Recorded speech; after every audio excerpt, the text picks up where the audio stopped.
Radhe Radhe everyone, कैसी हैं आप सभी। आई होप आप सभी अच्छे होंगे। तो शुरू करते हैं आज कार्तिक माह के महात्म्य 31वां अध्याय। तो आप इस वीडियो को देख रहे हैं, आप बहुत ही सौभाग्यशाली हैं। तो सबसे पहले करेंगे गौरी गणेश जी को प्रणाम, उसके बाद अपने अपने गुरु महाराज जी को करेंगे प्रणाम। तो शुरू करते हैं कार्तिक महात्म्य अध्याय 31वां। कार्तिक मास महात्म्य का ये 31वां अध्याय बतलाया भगवान ने प्रभु स्मरण का सरल उपाय। भगवान श्री कृष्ण ने कहा, पूर्व काल में अवंतीपुरी उज्जैन में धनेश्वर नामक एक ब्राह्मण रहता था। वह रस, चमड़ा और कंबल आदि का व्यापार करता था। वह वैश्यगामी और मद्यपान आदि बुरे कर्मों में लिप्त रहता था। चूँकि वह रात दिन पाप में रत रहता था, इसलिए वह व्यापार करने नगर नगर घूमता था। एक दिन वह क्रय विक्रय के कार्य में घूमता हुआ महेशमतीपुरी में जा पहुंचा, जो राजा महेश ने बसाई थी। वहाँ पापनाशिनी नर्मदा सदैव शोभा पाती है। उस नदी के किनारे कार्तिक का व्रत करने वाले बहुत से मनुष्य अनेक गांवों से स्नान करने के लिए आए हुए थे। धनेश्वर ने उन सबको देखा और अपना सामान बेचता हुआ वह भी 1 मास तक वहीं रहा। वह अपने माल को बेचता हुआ नर्मदा नदी के तट पर घूमता हुआ स्नान, जप और देवार्चन में लगे हुए ब्राह्मणों को देखता और वैष्णवों के मुख से भगवान विष्णु के नामों का कीर्तन सुनता था। वह वहाँ रहकर उनको स्पर्श करता रहा, उनसे बातचीत करता रहा। वह कार्तिक के व्रत की उद्यापन विधि तथा जागरण भी देखता रहा। उसने पूर्णिमा के व्रत को भी देखा कि व्रती ब्राह्मणों तथा गौओं को भोजन करा रहे हैं, उनको दक्षिणा आदि भी दे रहे हैं। उसने नित्य प्रति भगवान शंकर की प्रसन्नता के लिए होती दीपमाला भी देखी। त्रिपुर नामक राक्षस के 3 पुरों को भगवान शिव ने इसी तिथि को जलाया था, इसलिए शिव जी के भक्त इस तिथि को दीप उत्सव मनाते हैं। जो मनुष्य मुझ में और शिव जी में भेद करता है, उसकी समस्त क्रियाएं निष्फल हो जाती हैं। इस प्रकार नर्मदा तट पर रहते हुए जब उसको 1 माह व्यतीत हो गया, तो एक दिन अचानक उसे काले सांप ने डस लिया। इससे विह्वल होकर वह भूमि पर गिर पड़ा। उसकी ये दशा देखकर वहाँ के दयालु भक्तों ने उसे चारों ओर से घेर लिया और उसके मुंह पर तुलसी दल मिश्रित जल के छींटे देने लगे। जब उसके प्राण निकल गए, तब यमदूतों ने आकर उसे बांध लिया और कोड़े बरसाते हुए उसे यमपुरी ले गए। उसे देखकर चित्रगुप्त ने यमराज से कहा, इसने बाल्यावस्था में से लेकर आज तक केवल बुरे ही कार्य किए हैं। इसके जीवन में तो पुण्य का लेस मात्र भी दृष्टिगोचर नहीं होता। यदि मैं पूरे 1 वर्ष तक भी आपको सुनाता रहूं, तो भी इसके पापों की सूची समाप्त नहीं होगी। ये महापापी है, इसलिए इसको 1 कल्प तक घोर नरक में डालना चाहिए।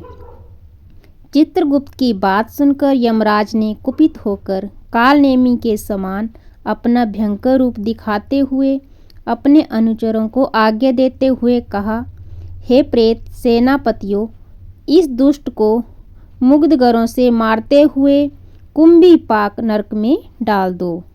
सेनापतियों ने मुग्धगरों से उसका सिर फोड़ते हुए कुंभीपाक नरक में ले जाकर खोलते हुए तेल के कड़ाहे में डाल दिया।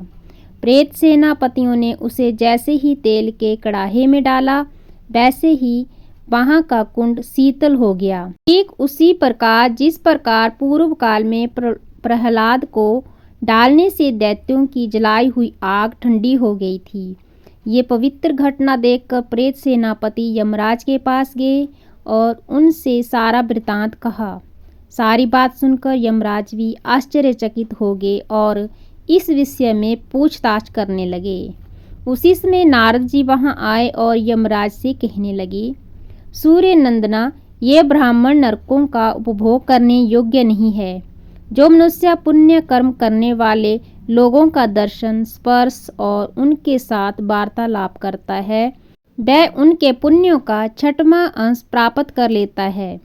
ये धनेश्वर तो 1 मास तक श्रीहरि के कार्तिक व्रत का अनुष्ठान करने वाले असंख्य मनुष्यों के संपर्क में रहा है, अतः ये उन सब के पुण्य अंश का भागी हुआ है। इसको अनिच्छा से पुण्य प्राप्त हुआ है, इसलिए ये यक्ष की योनि में रहे और पाप भोग के रूप में सब नरक का दर्शन मात्र करके ही यम यातना से मुक्त हो जाए। भगवान श्री कृष्ण ने कहा, सत्यभामा नारद जी के इस प्रकार कहकर चले जाने के पश्चात धनेश्वर को पुण्यात्मा समझाते हुए यमराज ने दूतों को उसे नरक दिखाने की आज्ञा दी। तो अब सुनेंगे आप कार्तिक माह महत्तम 32वां अध्याय। मुझे सहारा है तेरा सब जग के पालनहार, कार्तिक मास के महत्तम का 32वां विस्तार। संपूर्ण कार्तिक पुराण। भगवान श्री कृष्ण ने आगे कहा, हे प्रिय, यमराज की आज्ञा शिरोधार्य करते हुए प्रेतपति धनेश्वर को नरकों के समीप ले गया और उसे दिखाते हुए कहने लगा, हे धनेश्वर महान, भय देने वाले इन नरकों की ओर दृष्टि डालो। इनमें पापी पुरुष सदैव दूतों द्वारा पकाए जाते हैं। ये देखो, ये तप्तवाचुक नामक नरक है, जिसमें देह जलने के कारण पापी विलाप कर रहे हैं। जो मनुष्य भोजन के समय भूखों को भोजन नहीं देता, वह बार बार इस नरक में डाले जाते हैं। वह प्राणी जो गुरु, अग्नि, ब्राह्मण, गो, वेद और राजा इनको लात मारता है, वह भयंकर नरक अतिशय पापों के करने पर मिलते हैं। आगे देखो, ये दूसरा नरक है, जिसका नाम अंधतामिस है। इन पापियों को सुई की भांति मुख वाले तमोत नामक कीड़े काट रहे हैं। इस नरक में दूसरों का दिल दुखाने वाले पापी गिराए जाते हैं। ये तीसरा नरक है, जिसका नाम ककरे है। इस नरक में पापियों को आरे से चीरा जाता है। ये नरक भी असीम, त्रवण आदि भेदों से 6 प्रकार का होता है। इसमें स्त्री तथा पुत्रों के वियोग कराने वाले मनुष्यों को कड़ाही में पकाया जाता है। 2 प्रियजनों को दूर करने वाले मनुष्य भी असीमत्र नामक नरक में तलवार की धार से काटे जाते हैं और कुछ भेड़ियों के डर से भाग जाते हैं। अब अर्गल नामक ये चौथा नरक देखो, जिसमें पापी विभिन्न प्रकार से चिल्लाते हुए इधर उधर भाग रहे हैं। ये नरक भी बद आदि भेदों से 6 प्रकार का है। अब तुम ये 5वां नरक देखो, जिसका नाम कूट सालमली है। इसमें अंगारों की तरह कष्ट देने वाले बड़े बड़े कांटे लगे हैं। ये नरक भी यातना आदि भेदों से 6 प्रकार का है। इस नरक में पर स्त्री गमन करने वाले मनुष्य डाले जाते हैं। अब तुम ये 6वां नरक देखो। उल्वन नामक नरक में सिर नीचे करके पापियों को लटकाया जाता है। जो लोग भक्ष्य का विचार नहीं करते, दूसरों की निंदा और चुगली करते हैं, वे इस नरक में डाले जाते हैं। दुर्गंध भेद से ये नरक भी 6 प्रकार का है। ये 7वां नरक है, जिसका नाम कुंभीपाक है। ये अत्यंत भयंकर है और ये भी 6 प्रकार का है। इसमें महापातकी मनुष्य को पकाया जाता है। इस नरक में सहस्त्रों वर्षों तक यातना भोगने पड़ती है। यही रौरव नरक है। जो पाप इच्छा रहित किए जाते हैं वह सुखों, और जो पाप इच्छा पूर्वक किए जाते हैं ये पाप आर्ध कहलाते हैं।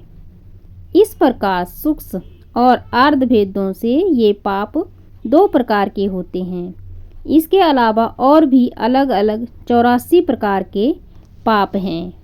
अपकृण, पांडाकतेन, मलिनीकरण, जाति भ्रंशकरण, उपाय, अति पाप, महापाप, ये 7 प्रकार के पातक हैं।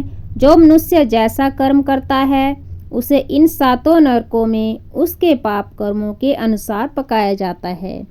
क्योंकि तुम्हें कार्तिक व्रत करने वाले प्रभु भक्तों का संसर्ग प्राप्त हुआ था, उससे पुण्य की वृद्धि हो जाने के कारण ये सभी नरक तुम्हारे लिए निश्चय ही नष्ट हो गए हैं। इस प्रकार धनेश्वर को नरकों का दर्शन कराकर प्रेतराज उसे यक्षलोक में ले गए।